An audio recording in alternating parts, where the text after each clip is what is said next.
Hey, what's up, you guys? This is WD3, and this is your Hill Report Daily Marketing Tips. Well, today is Thank God It's Thursday. That's right.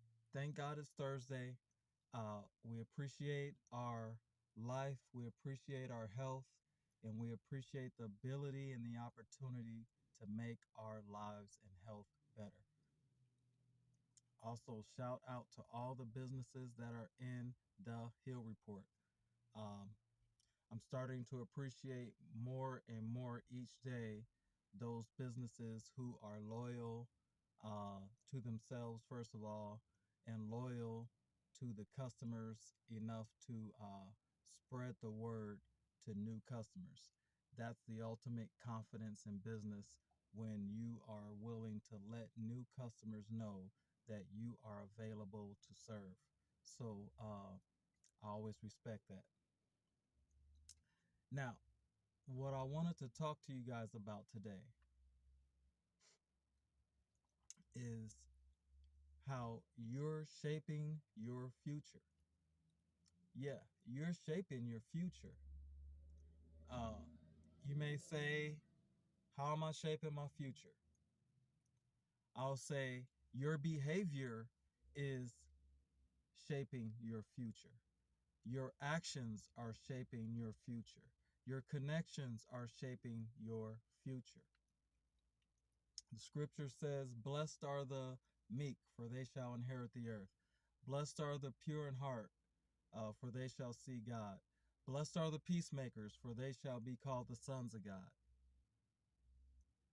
Remember, this is not a magic wand where you automatically see God, inherit the kingdom, uh, be called the sons of God. You first have to exhibit the behavior. You have to be a peacemaker before you can be called the son of God. You have to be meek before you can inherit the earth. You have to be pure in heart before you can see God. These are behaviors that have to happen before you get the reward. You're shaping your future. Everything that you do is contributing to what tomorrow is going to look like. Everything that you say is contributing to how tomorrow's going to turn out. Everything that you do is very critical for your future. You're shaping your future. You're keeping that in mind every day that you get up and you go to work.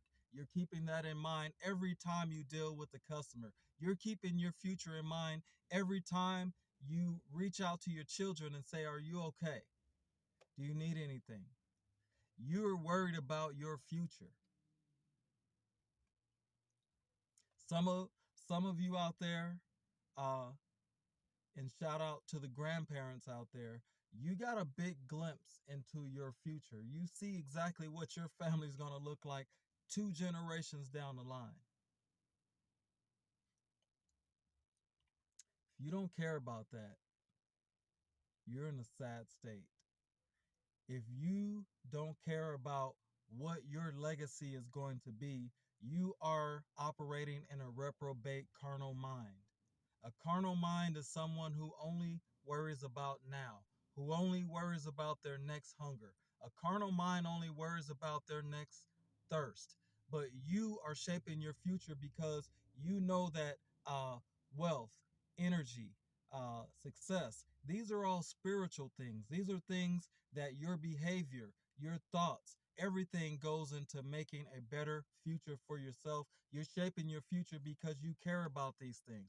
You're shaping your future when you take care of your health. You're shaping your future when you take care of your finances responsibly. You're shaping your future when you open up that new business and say, you know what? I'm who knows 100. If you look at McDonald's, Ray Kroc, or Colonel Sanders, or any of these guys, if you looked at their beginnings, you would have never thought that you'd see a McDonald's or a KFC on every corner. They took the actions to shape their future. They did the things and made the sacrifices that it took for these franchises to be on every single corner. Every time you watch a commercial is McDonald's. Every time you watch a commercial is KFC. Colonel Sanders sold chicken out of the trunk of his car. He lost restaurants. He didn't quit. He had people in his ear telling him to quit. They told him he was too old. What he did was sold chicken out of his trunk. He went and organized his restaurant formula and went to other restaurants and helped them out. Never, ever lose track of your future. Everything. If you sleep right now all day long, you're shaping poverty for your future. If you neglect to fill out that job application, you're letting someone else get the job that you won't have in your future. Every day that you hold off getting that certificate or that business license, that's another day that you're not going to open up your own business. You're shaping your future.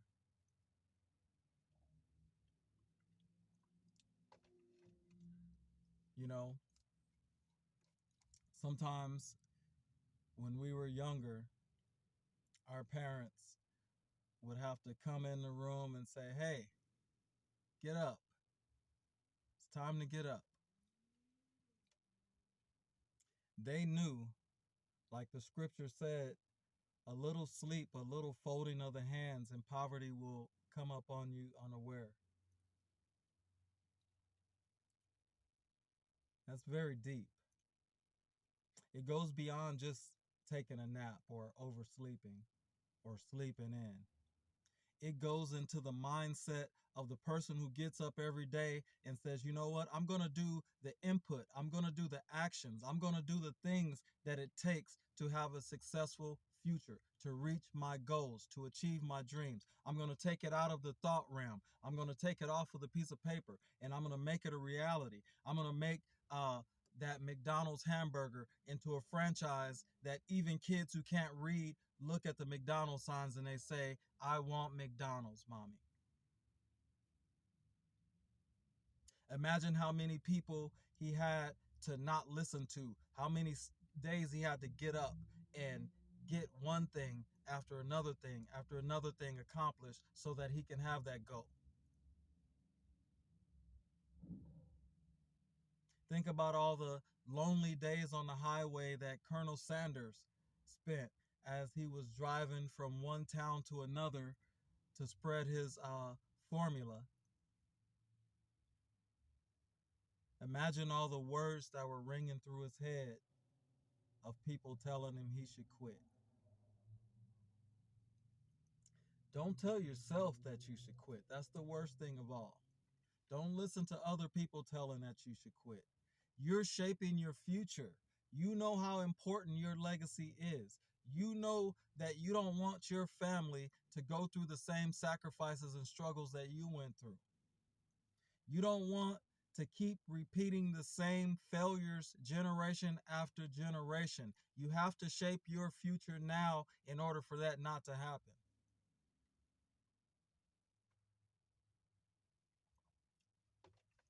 Shout out to Dr. Foge and CarePoint Pharmacy. He could have just blended in and joined the big pharmacies, but he had a vision. He wanted something greater for his clients. He wanted something greater for his patients. He wanted to create an environment of health, not an environment of feeding your sickness, feeding you pills. He wanted to create an environment where you can teach yourself how to be healthy by changing your lifestyle. Big shout out to Dr. Foge and the CarePoint Pharmacy. You know, there's so many great examples out there. You just have to look for them. You just have to want it. You just have to not be lazy in the mind and look for the things. If you seek, you shall find. You're finding it because you're shaping your future. This is WD3, and this is your Hill Report Daily Marketing Tips. Guys, let's go get some sales.